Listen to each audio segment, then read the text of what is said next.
غیر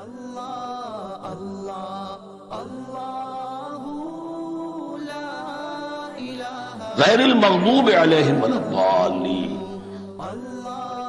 جو مغضوب علیہم نہیں ہوئے، جن پر تیرا غضب نہیں ہوا. اور غضب ہوتا ہے ان پر کہ جو ہدایت کے واضح ہونے کے بعد ہدایت کو ترک کر دیں، وہ ہے مغضوب علیہم. جنہیں ہدایت مل گئی ہو، ہدایت کو پہچان لیا ہو، پھر اپنی شرارت نفس کی وجہ سے، اپنی نفسانیت کی وجہ سے، اپنے تکبر کی وجہ سے، اپنے حسد کی وجہ سے وہ اس حق کو رد کر دے، اس کو ترک کر دے، ان پر اللہ کا غضب ہے. اور اس میں اس کی بہت بڑی مثال تاریخ کے اعتبار سے یہودی ہے. اللہ نے انہیں ہدایت دی، کتابیں عطا کی، تورات، انجیل، زبور، سینکڑوں نبی ان میں مبعوث کیے. 1400 برس تک نبوت کا تار ٹوٹا ہی نہیں، مسلسل. ابتدا میں بھی 2 نبی، موسیٰ اور ہارون، اور اختتام پر بھی 2 نبی، عیسیٰ اور یحییٰ علیہ السلام. اور ان کے مابین کوئی لمحہ نہیں آیا ہے تاریخ بنی اسرائیل میں جبکہ کوئی نہ کوئی نبی موجود ہے. لیکن انہوں نے اپنی شرارت نفس کی وجہ سے ہدایت تورات سے بھی منہ موڑا، اور پھر سب سے بڑی بات یہ کہ ہدایت محمدی سے، ہدایت قرآنی سے بھی صلی اللہ علیہ وسلم منہ موڑا. وہ ہے مغضوب علیہم ولا الضالین، اور نہ ہی گمراہ ہوئے. یہ لفظ جو آتا ہے عربی زبان میں گمراہ کا بھی ہے اور تلاش حق میں بھٹکنے والے کا بھی ہے. ایک وہ شخص ہے جس پر حق ابھی واضح نہیں ہوا، وہ تلاش میں ہے، اس کے لیے بھی ضال کا لفظ آئے گا. اسی طرح کوئی شخص کسی کے عشق اور محبت میں ایسا ہو جائے، دیوانہ ہو جائے، اس کو بھی ضال کہتے ہیں. یعنی اس کے اوپر جذبات کا اتنا غلبہ ہو گیا ہے کسی کی محبت اور عشق کی بنا. تو حضور کے لیے یہ لفظ آیا ہے وَوَجَدَكَ ضَالًّا فَهَدَىٰ، اور یہ تو سورۃ الضحیٰ ہے، اکثر بیشتر لوگوں کو یاد ہوگی.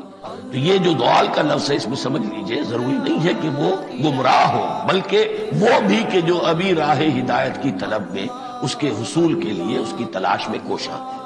اور وہ بھی کہ جو کسی مغالطے کی وجہ سے حق سے منحرف ہو جائے.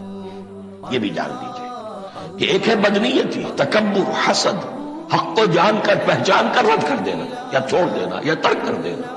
ایک ہے کسی غلطی میں، کسی جذبات کے اندر آ کر، کسی غلو کے اندر مبتلا ہو کر اور حق سے منحرف ہو جانا. اس کی جو سب سے بڑی مثال ہے وہ نصارہ ہے، عیسائی ہے. حضرت مسیح کو انہوں نے مانا لیکن غلو کیا. یہ لفظ آئے گا آگے، لا تغلو فی دینکم، اپنے دین میں غلو نہ کرو. جیسے ہمارے ہاں بھی بعض لوگ ہیں جو حضور صلی اللہ علیہ وسلم کی تعریف میں، حضور صلی اللہ علیہ وسلم کے ساتھ اپنی محبت کے اظہار میں غلو کر جاتے ہیں. یہ انتہا درجے کو ہو گیا تھا حضرت مسیح علیہ السلام کے ماننے والوں میں، اور اس کی بنا پر انہوں نے تثلیث کا عقیدہ ایجاد کر لیا اور حضرت مسیح علیہ السلام کو اللہ کا بیٹا بنا لیا. اس کی سب سے بڑی مثال ضالین کی اس اعتبار سے کہ ہدایت پانے کے بعد کسی بدنیتی سے نہیں بلکہ کسی اچھے جذبے میں غلو کی وجہ سے. رسول سے محبت کرنا تو اچھا جذبہ ہے، لیکن یہ محبت بھی ایک حد میں رہنی چاہیے. غلو کرے گی تو ظاہر بات ہے کہ اس کے بعد وہ گمراہی کی طرف لے جائے گی.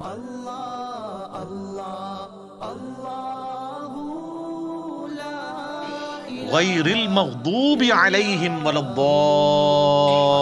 الضالین، آمین.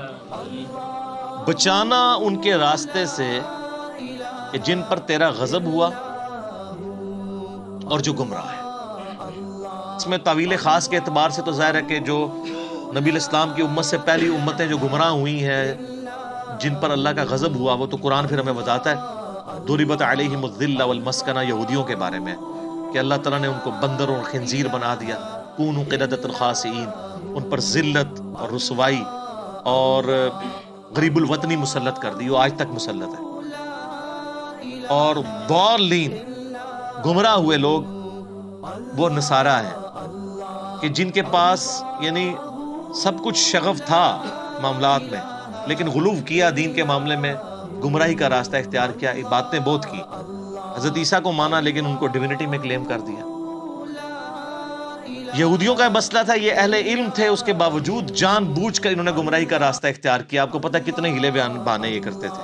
اس لیے اللہ نے کہا یہ مغضوب علیہم ہے، ان پہ اللہ کا غضب ہوا ہے، لعنت ہوئی ہے. سورہ نساء میں آتا ہے نا کہ لعنتی ہیں یہ. عیسائیوں کو اللہ نے لعنتی نہیں کہا اس سختی کے ساتھ، کیونکہ ان میں اکثر لوگ سیدھے سادے تھے، گمراہ ہو گئے. لیکن ہے گمراہ، یہ نہیں کہ ان کا سیدھا پن ان کو بچا لے گا، ایسا نہیں ہے. لیکن بڑا جرم ہے کہ جان بوجھ کے ایسا کرنا. تو غیر المغضوب علیہم، جن پر اللہ کا غضب ہوا، ولا الضالین، اور جو گمراہ